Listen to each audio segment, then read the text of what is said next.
Three things that I wish I started doing earlier in my late teens and my early 20s. Though I'm just 23 right now, but I still feel like I'm left behind. I've not amounted to anything that I can feel proud about as a person. So the first one will be having vision for my life and writing down my goals. I know this might sound as cliche. Most of us, the youth, we want to live a life of spontaneity where you just want things to be random.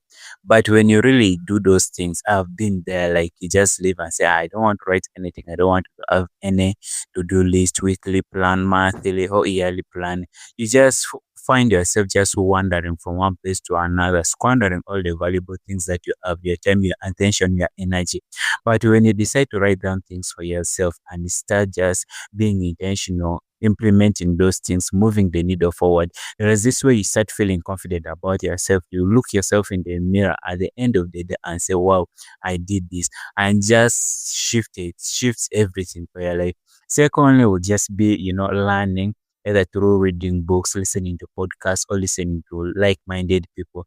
This is one of the things which teaches us to be humble. I've always felt like, I'm big, I pass in close, I'm always in top 10. But when you start, exposing yourself to the world through books, listening to podcasts, and just other people who are ahead of you. There is this way life teaches you to humble yourself, and it's the best thing to humble yourself because if you don't humble yourself, there is nothing that you're going to learn. And this is something that I've learned the hard way, and I've now decided that everything that I'm going to do with my life, I'm going to do learning as the first thing. Learning is very important, most especially reading books. Reading books is one of the activities that I indulge myself nowadays into so much because it teaches you a lot. Like you see a world in a different place. Personal growth, marketing, sales, those things, their communication.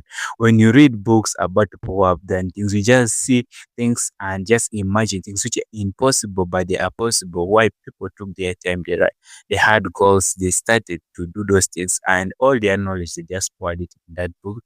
And last will just be moving my body. Movement is very important, especially as a man in Africa. Though women they still, they still a stereotype.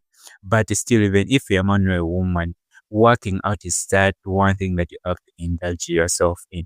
You have to move your body. The best thing you can do, maybe go to the gym if you don't know how to play other sports, because here in Africa, the sports are limited.